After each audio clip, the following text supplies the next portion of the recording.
Howdy folks. Yesterday I posted a video about snakes and I talked about a lot of different animals and how to deal with them. So I figured today, since I've got time, a little bit of time to kill, just figured I'd talk to you about my experiences dealing with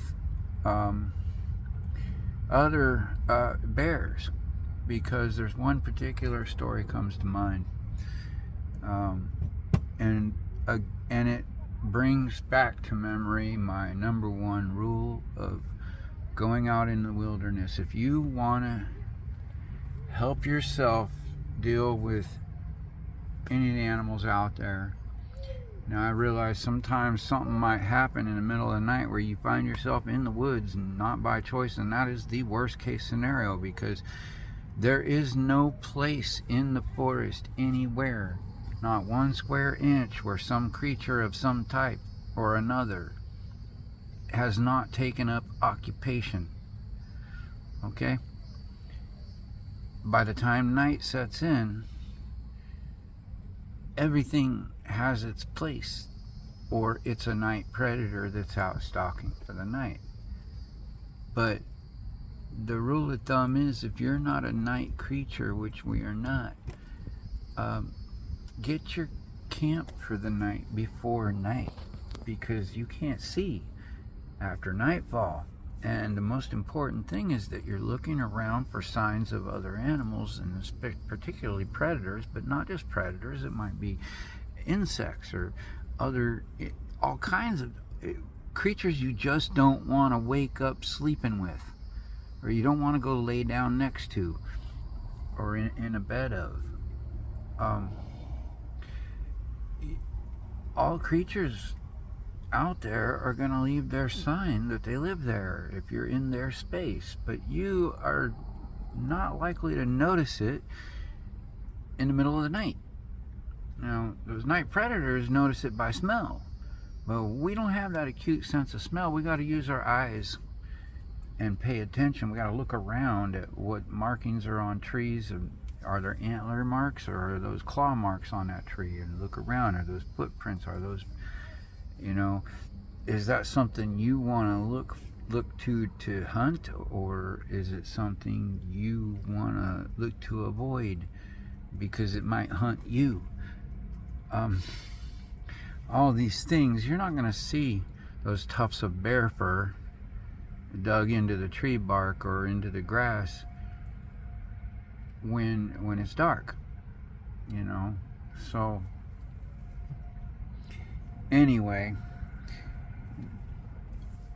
brings me to this story of one of the many times when I broke that rule and I didn't set camp before dark and lived to tell the tale. And let me tell you, every time, the reason I say this is because every single time I've ever gone off into the woods and tried to find a spot for the night,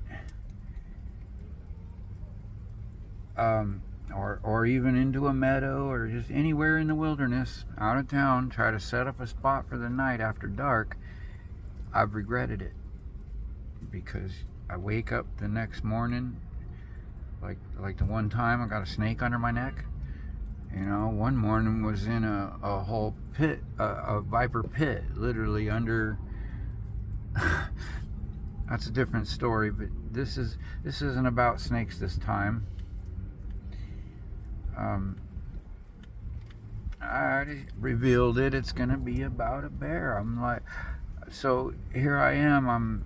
I'm making good time. The weather's gonna be clear for quite some time. The only problem is I'm kind of running low on food.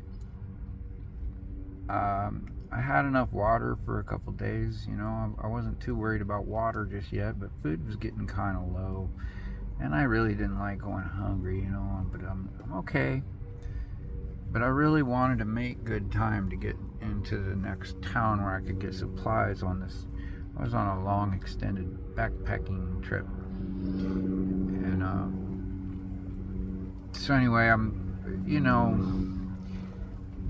passing all these orchards and meadows and just open fields and stuff, and it's just like, okay, you know, I mean, it's not even thick forest around here. There's no problem finding a spot to go lay down and sleep.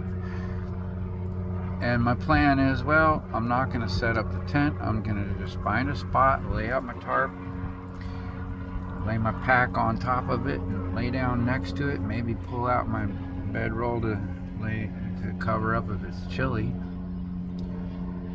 And was going to go to sleep and be up at first light, you know, and back underway. Get my pack right on my, you know, throw my pack on, roll up my tarp, throw my pack on, and get back to hiking. You know, a little quick snack or something, whatever. But, you know, the idea was get some Z's, get recharged, and get back on the path as quick as possible. And I was just feeling energetic that day. I didn't, you know, I wasn't tired, and so let me just keep push on till after dark, and keep pushing on several hours after dark. I mean, it was well after dark when I finally was like, you know what, I'm like Forrest Gump, eventually got tired.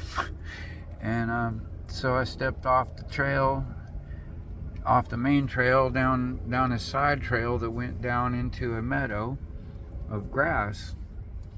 And there I found a nice flat spot just off the side, not too far away from the main trail. Past a little, anyway, found a nice spot. It's perfect. Lay my tarp down, put my pack down on top of it, and went to sleep pretty quickly. And don't know how long I was asleep, but I woke to the sound of a branch snapping and something coming off that main trail down the side trail toward me that was just, seemed like that snap was too big to be a human. Like a human would not have snapped a branch that big by stepping on it. You know, so I already knew there was something really big coming towards me. And then right about then, yeah, I'm not sure if it hit me just then or not, but real soon after, if not right about then. I'll get to that in a second, just in case. But I don't know for sure what it is, but I know it's getting closer, and the last thing you want to do is be down below the level of the grass when some powerful predator walks up and startle it at close range. If you're at close range and you startle a predator, their natural instinct is to preemptive strike.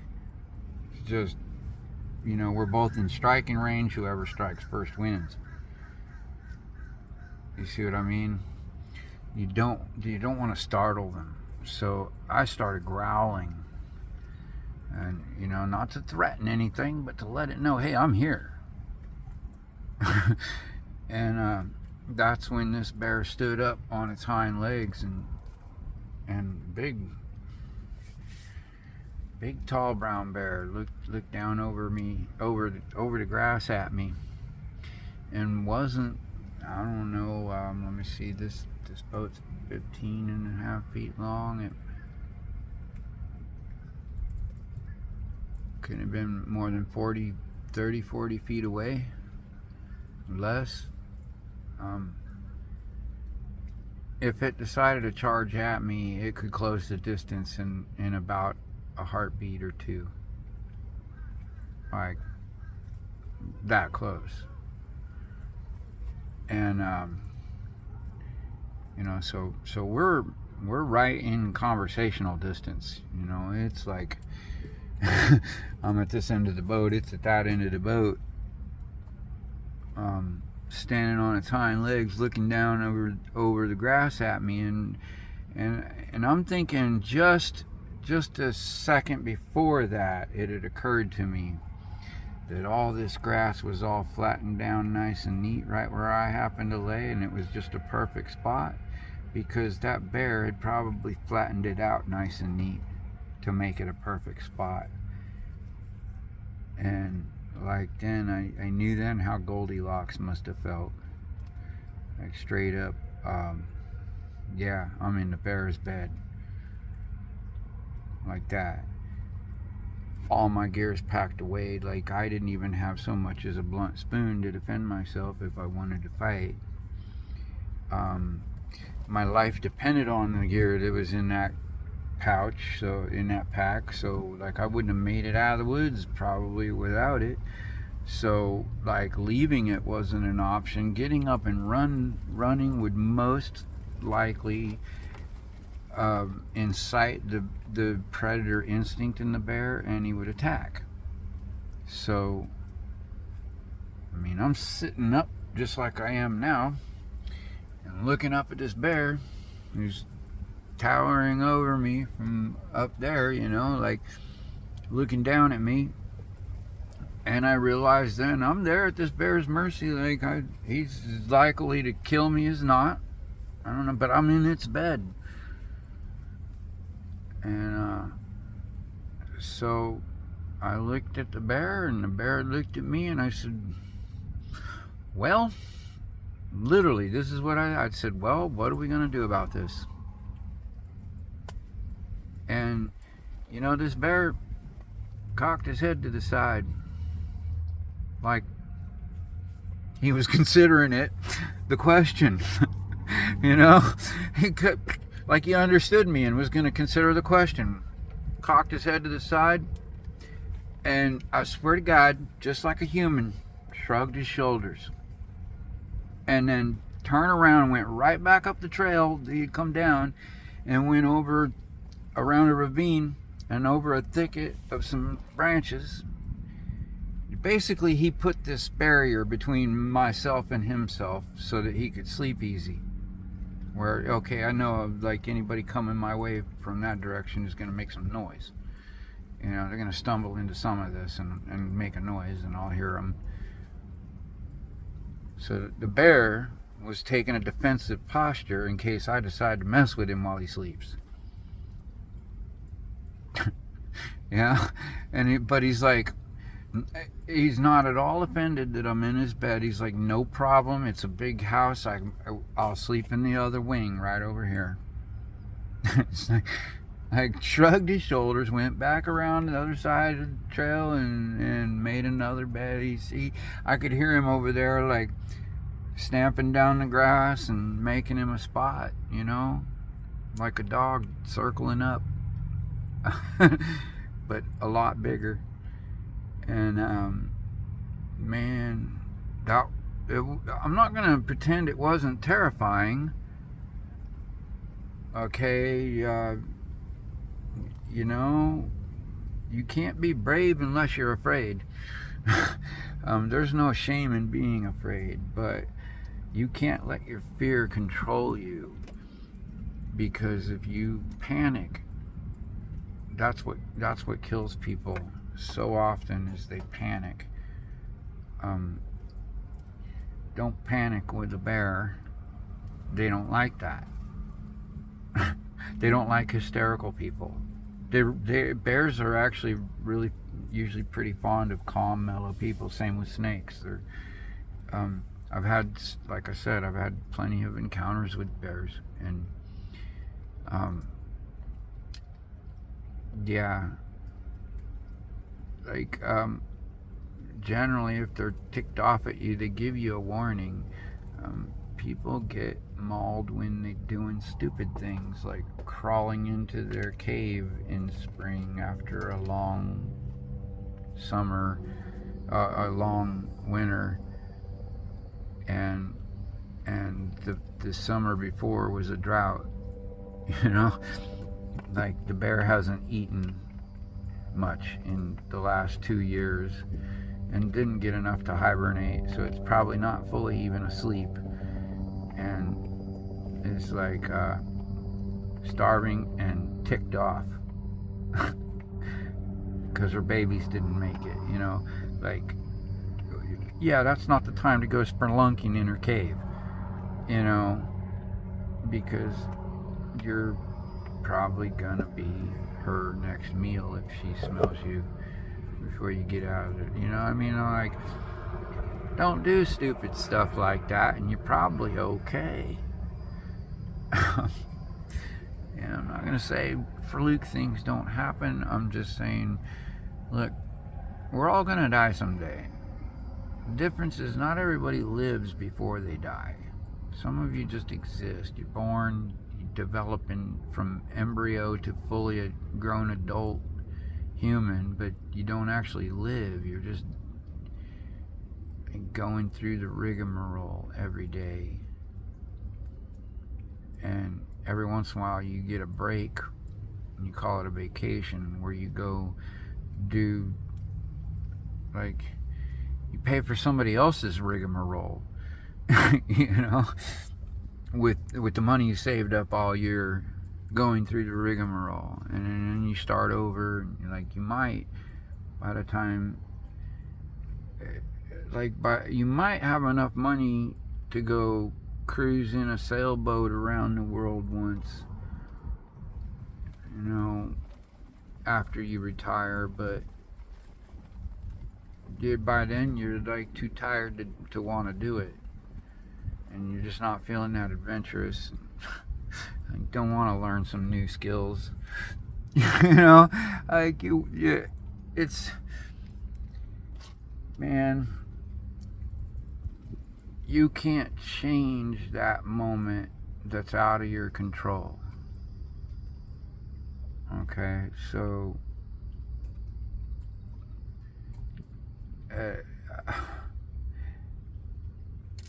I don't know, just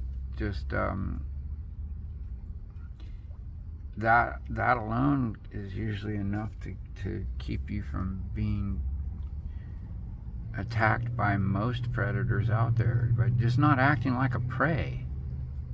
I mean, bears have encountered wolverines that'll mess them up, and they're a lot smaller than humans. So, you know, if you act like you're in your spot where you belong, you know, and you ain't even worried about him, he's gonna be like, well, he smells like a beef eater, he might be pretty tough, I let him sleep in my bed tonight. You know, I just don't know. They ain't too sure they can take you a lot of times, even though they're bigger.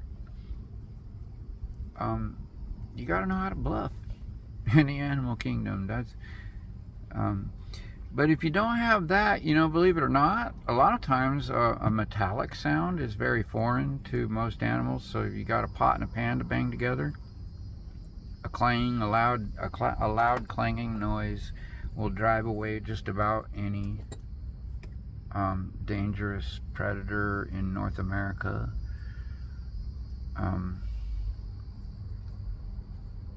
So there's that. But I just want to tell you, there's now, I'm not trying to tell people that bears are all friendly, cute, and cuddly. Don't go up thinking that you're gonna just go post up in his bed and he's gonna leave you alone. Okay, I was in an area where there's a lot of orchards, so that bear was already done filling himself up on fruit all day, and he's tired, got a big lump in his gut. He wasn't interested in eating me, you know, not even in the slightest bit hungry, and isn't gonna wake up hungry enough to eat a human. You know, what I'm saying is, you know, like when I was watching the show Alone, they say in the beginning, they put that caption up there, it says, these are trained professional survivalists, don't try this, da da da. And I'm watching the first few days, and I'm like, all these people dropping out for it's like, man, these are the trained professionals they got? Like, somebody's been misled. Nah, these are people's, like, the producer's nephew or something, man. Like, these are people with connections to the producer that have some woodcraft skills or something. I don't know. Like, where did they get these people? Now, some of them, don't get me wrong, a lot of them do have a lot of good skills, but like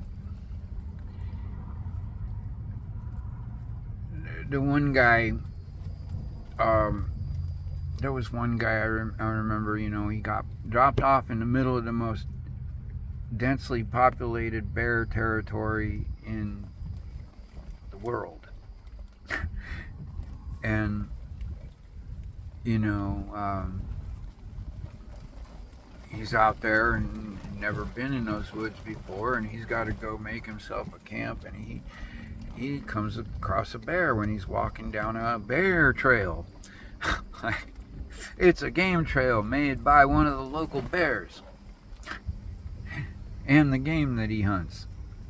And this guy is using this trail, and when he comes across a bear,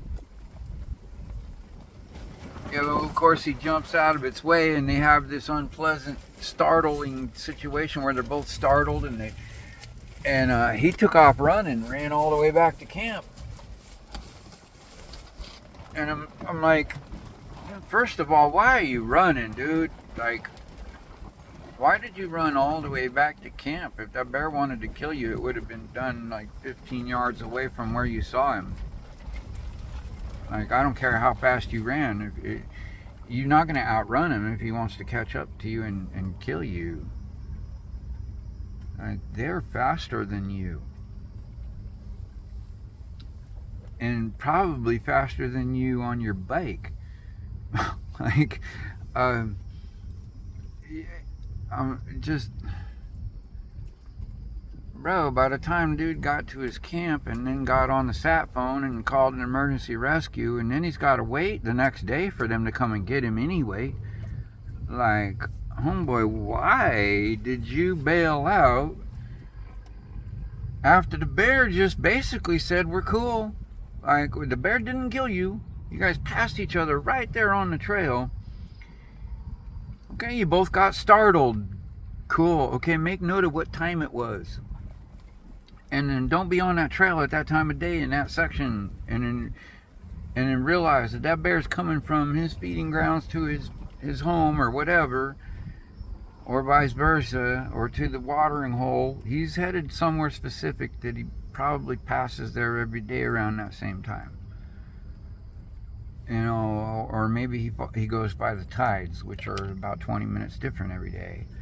You know, but you want to notice his patterns, and you guys can both use the same trail. Just don't be bouncing counter to each other on it at the same time of day.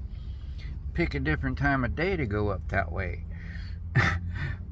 You know, unless you're hunting them or like whatever. I'm just saying, did you expect to go into the most dense bear territory in the freaking world and not see a bear? Or did you just like bro, when I encountered my bears, I didn't have no sat phone. There was no rescue crew to come and get me. Calling out a rescue wasn't even an option, much less. I mean, I didn't even have internet back then. I didn't even have a cell phone.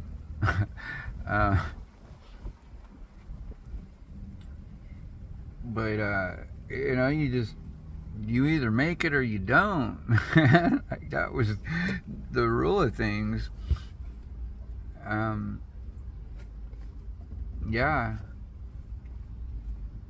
So anyway, like, the bears are generally more reasonable than people give them credit for. People often, when they get mauled, it's because they were doing something dumb or provocative, getting between it and its cub, or like something that they probably don't realize is dumb. Or maybe they got food inside their tent at night that's open that the bear can smell, and then it ends up You know, the bear smells the food and goes after it, starts clawing into the tent, and then gets surprised by some human in there fighting back. And it's like, bear's like, okay, I'm used to my food fighting with me, so, you know, let's deal with this. And then you just basically put yourself on its menu.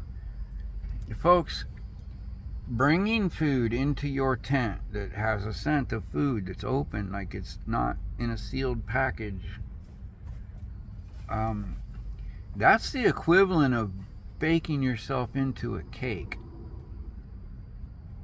and feeding it to the bear. like, you know, yeah. Don't do that. You're turning yourself into a bear morsel. Like, you're basically saying, you want that, you gotta go through me to get it. Well, guess what? They don't mind doing that. But honestly, they'd rather just go straight to your snacks. You know, they don't really like the taste of human. It's just when they get startled by humans, they're like, well, it's on. You know? But you did that to yourself. And, yeah. So, I don't know. Or the guy, you know, started making, he found a boat, or a piece of a boat. And that's, you know what, that's actually an awesome resource. Okay. Rather than, me personally, in the situation he was in, it was early on in the game. I'm thinking, man, it's way too early to start doing extracurricular activities. Like, just take a note of the fact that the boat's there, and that's a resource that you can you can make use of at some time. But right now, you got to finish making your shelter and getting enough firewood going, and you know, like, you got to get some food and water coming, and like, you got priorities, man. Right now is not the time to take a bath. I was thinking of, you know, like, mass producing drinking water. Or, you know, here I am thinking of like a rain catch of a basin. Like, we got a basin here that can hold a lot. He wants to take a bath in it? Like, oh, dude, come on, man. You're not thinking right. But I get the idea of wanting to be clean. I get that. But, man, there's so many ways to clean yourself that, so many more useful ways to put that basin to use. And your priorities are way off by getting into that, and you haven't eaten in a couple days. You're like, oh, I haven't eaten in a couple days. I think it's time to expend a bunch of energy making a hot bath. No, dude.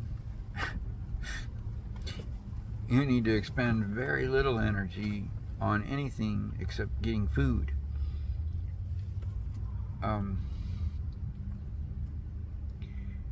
You know, that's when you start doing dumb things like forgetting where you left your ferro rod.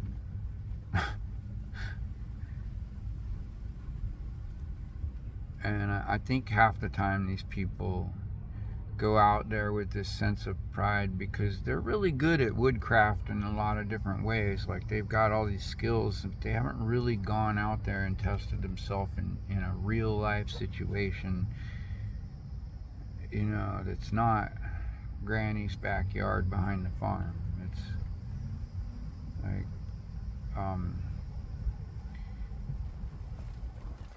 it's not the same. And that's like, those places, I mean, if you don't know about the climate you're in that region and what's around there and how to make use of it, you can be lost. All your skills just don't apply. But a lot of your foraging skills will lie to you. In one area, something that's edible looks just like a poisonous plant in a different area of the country. So, like, you got to be careful with that kind of thing too. Yeah. there's all kind of pitfalls. I don't know what it was that drove these people to claim that they were professionals, but I guess they are, because now they get paid to do commercials and get endorsements, and they all get these fancy equipment and stuff thrown at them, and that's cool. And I see a lot of them have gained a lot of skills over the years from doing this. So by putting on a show, they've become some that have actually become professionals, and a few that actually were professionals. Like, there's some out there that actually were. And then, like, there's some that I really appreciate. Like I'm gonna mention Josh Bowler. I really liked, because he didn't go out there claiming to be a professional. He was like, well, I'm actually not a professional survivalist. I'm just like, I live in a cabin in the woods. It's like, and I was like, you know what? If anybody has a chance of winning, it's got to be him, because who says they're a professional survivalist? Who does that? I'm like, then how did we meet you?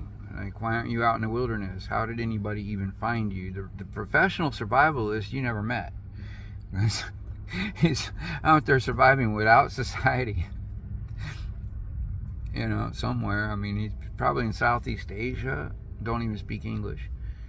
There's some professional survivalists out there. Down in the jungles in South America, there's some professional survivalists out there that literally lone wolf it out in the jungle for decades. And you go out there to visit them, and they're like, man, they got a nice clay and stone house with like a nice fireplace, and they're like smelting iron over here, and like dudes making tools by hand, and like, where did you get this gold necklace? Oh, I made it. Out of what? Well, I'm getting iron out of the creek, and like,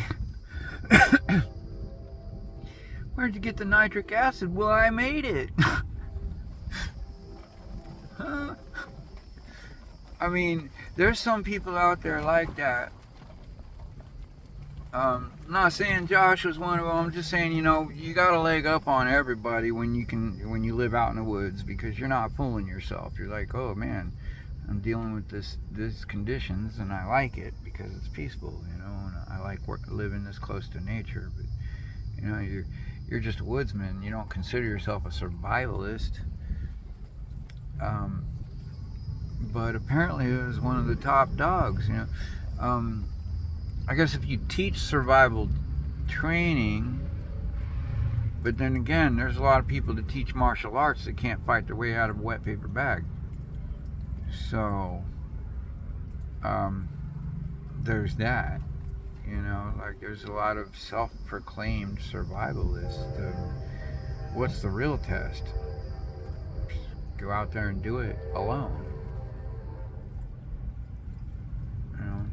That's the real test. At my age, I've spent years going out there doing it alone for years. I don't need to test myself. I've survived the test for so many years. I don't feel the need to prove it to anyone else, but I sure could pass along a lot of what I've learned to other people. And my idea of survivalism is explaining to people, hey, we need to team up, because I've been out there alone, and that's rough. You put 5 people together, and we can live nice and comfortable, and we can eat good, have good clean water, and put a few more people in there, we might have some designer clothing options and stuff. hot showers on demand. Who knows, man? Somebody might reinvent electricity and just building power plant. Have some electric lights. I'm just saying, you know, like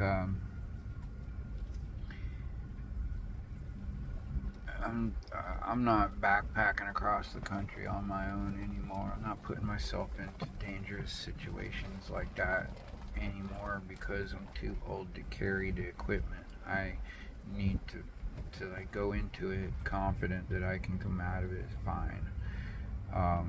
That I can live off the land where I'm going with what I got in my gear. I'm not strong enough in the back to carry that much weight anymore, but that's why I carry it in a canoe, and don't go too far from shore. But yeah, that's another of Captain Kedger's random ramblings. I'm just don't panic just because you see a bear. Don't bait it to you. Don't fight it over some food though. Don't gut your fish in camp. Don't leave any traces of food on the ground around your camp that draws these animals. Any scraps, any trails, anything from animals you've gutted or fish you've gutted, whatever you've trapped, you know, that you're eating. Think of it like this. Go out there away from your camp and look around and ask yourself, if I wanted to hear a bunch of animals fighting each other over some scraps, how far away from camp would I want it to be?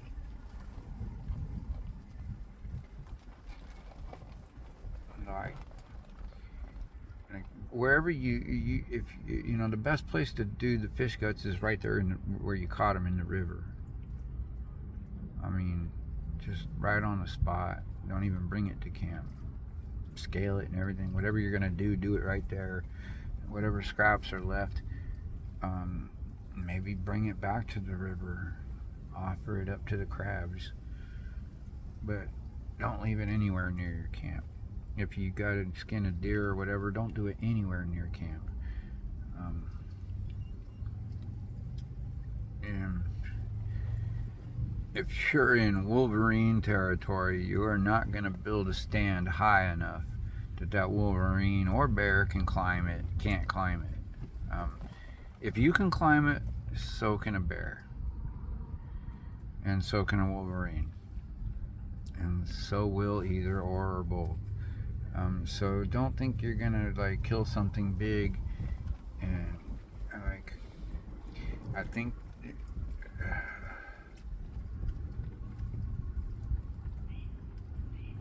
like the best method I've seen for like, I mean, one guy built like a like halfway stone house and half log house, and then there was a stone fire pit, and he had out of his house off to the side, he built like a cairn that he could put stones on top of, and that was kind of the right idea of, like, you know, just making it too difficult to get into, but not inside the house, but close enough to the house where, you know, if something is trying to get into it, you'll hear it and wake up and be able to, you know, have time to chase it off or whatever, you know. I think that's the way to go when it comes to, like, if you got any amount of stored or preserved food that's not sealed. I have a bear-proof cooler that they say bears can't get into, and they can't smell anything that's in it. And it's not a big cooler, but it's enough to keep, you know, anything that I have open that's going to allow a scent out. And mind you, bread is not a sealed. The bread packaging, they put it in that plastic, is actually selectively permeable membrane. Look that up if you don't know what that is. But in short, it's not watertight. It's not completely watertight. It's meant to breathe so that the bread doesn't get stale and crusty. So the point is, like, they can smell through bread bags. Like a bag of bread that's not been opened, they can smell it, and they'll tear right into that. You know, they're not going to smell your canned goods and stuff in jars that are sealed, but once they've been opened, yeah, they can smell that. So, you know, it's like, mind the scraps. Try to make only proportions of food that you can finish all of it, and mind what you do with any scraps. Try to minimize that, and in any dumping of scraps, you either want to carry it far away or at least outside where you're sleeping, and definitely don't take any of that inside your tent. You know, I've seen a lot of people fail at a lot of different ideas of hoisting it into a tree, and yeah, more often than not, the bear finds a way to get up and either breaks that branch and falls down, and then the food falls down with it, and he ends up getting it. Or, you know, they knock the whole tree down, or they climb it. You know, if it's not sturdy enough for them to climb, then it's like weak enough for them to break. And they'll do either or, they'll get it. If they want it bad enough, raccoons can climb better than people, you know. But I mean, try what you will. Just don't try keeping it in your tent, because that's asking for it. But the main lesson of today was I guess about bears, but more about set up camp before dark. And I've got many stories of when things went wrong or not so pleasant because I didn't do that. And had I not known about the nature of the animal I was dealing with, it could have been deadly. More often than not, the best way to deal with the animal is knowing the nature of that animal and how do they communicate. All different animals have different body language and ways of communicating. Things that you can do that are considered very foul, that they'll kill you over, and ways you can carry yourself that they might accept you into their clan even. So if you carry yourself right, you don't have to know the language of the animal. You just need to know their culture, how they carry themselves, what they do, you know, what they consider right and wrong. Each animal group has sets of rules that they live by, and sometimes a little slightly different from one herd or pack to another or whatever, but generally they'll have a certain way about them, and if you don't break the rules, they might just let you in, might treat you like one of them, or at least respect you. So there's that. Knowing the nature of the animal you're dealing with is often the best way to survive the encounter. So again, scan your area before you set up. Do it before dark. Pick your spot before dark if you're going to be overnight camping, and research the area that you're camping in. Know what predators and venomous creatures might be in the area, and get to know the nature of those creatures. What are they like? How do they act in a certain given situation? You know, what's effective? Like, you know, a lot of times, one more thing I'll tell people, you're carrying that 44 Magnum on your side, thinking, you know, okay, I'm cool. If I encounter a bear, this is enough to stop a truck. Okay, so you say. But something about the bear that you should know. If they're close up enough to you and you shoot them, they might be, it ain't like the movies where they always just drop over. It don't mean they won't. They might drop right there on the spot. Might fall right on top of you. They might not. You might hit them perfectly square in the target and scramble the noggin and everything in it, and they still don't realize it for a couple minutes. And bears are like that. Bears are one of those creatures. So are pigs. You don't know which one is going to decide that he just hasn't died yet. Like, he knows he's on his way, but he's not given up yet. Like, he's still in the fight until it's all said and done. And in the time it takes him to finish realizing he's dead, so are you. Okay? So the point I'm getting at is sometimes that gunshot is just enough to piss him off enough, especially if he's really close to you, like where you don't have, or like, you know, a long range rifle, if you're taking shots at him from a distance and you know you're probably going to drop him before he gets to you, kind of thing, then you know it's different.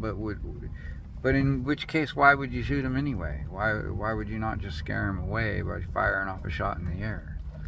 Okay, and that's the point I'm getting to. If he's close distance to you, I'm pretty much sure, like, I don't recommend shooting into the air, but maybe into the ground. Not enough to ricochet back at you or at the bear, but to where, like, you're shooting into a upward sloping backdrop and there's nothing there that you're gonna hit. The loud noise is enough to make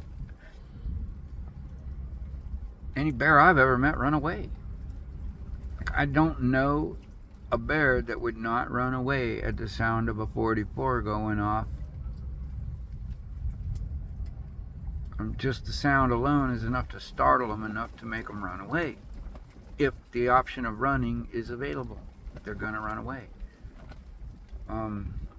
But you shoot them, now you've put them in mortal pain, and that's a whole different thing.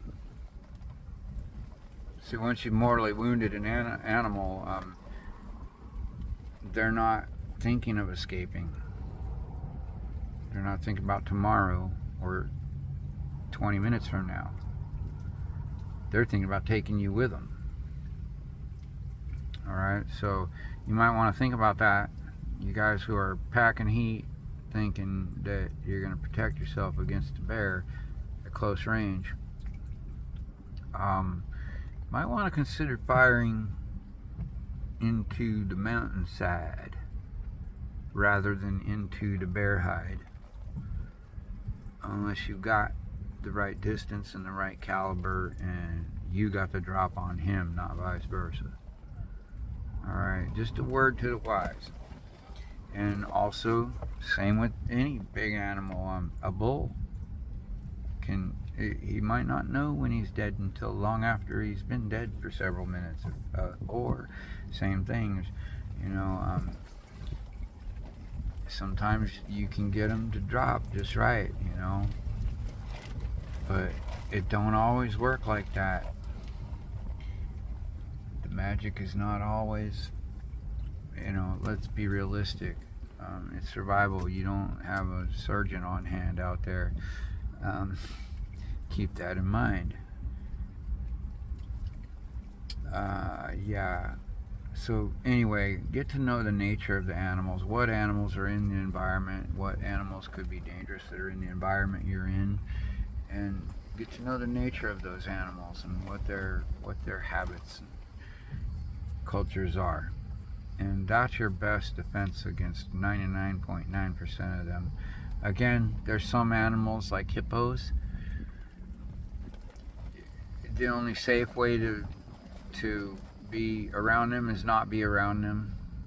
If they see you, they will kill you. They're mean.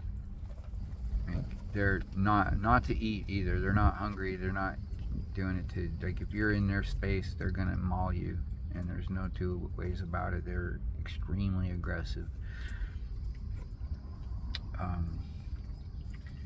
You know, but if you know what Jane Goodall knew, you might be able to walk up and just become accepted into a clan of apes. You know, I mean, or a pack of wolves, or you would not, you'd be surprised at what, you know, if you act right, what animals will accept you and treat you like, oh, okay, we know you, you're cool. You know. So anyway, yeah, that's my lecture for today on and also an accounting of a time when I broke my own rule and why, and an explanation of why I have that rule. One of the many. I'll get to some more at some point, tell you some more stories of times when I didn't scout out the spot before dark, or I was with some people that insisted on pushing on till after dark, and you know, just didn't want to leave the group or whatever, you know. Like I said, regretted it every time. So that's my advice to you. Set up before dark, scout the area, make sure there's no signs of dangerous predators or a bunch of snake, you're not in a snake pit or whatever. If there's no other option and you got to have that spot and there are signs of dangerous animals, then the other option is make sure you have enough firewood to keep a fire lit all night, and you're going to have a fire watch, and people are going to keep that fire stoked 24, I mean not 24/7, but all night until after sunup. And that's going to keep most predators far enough away to where they're not going to attack you. If you're close enough to that fire, and most predators, most animals are naturally afraid of fire. So there's that. But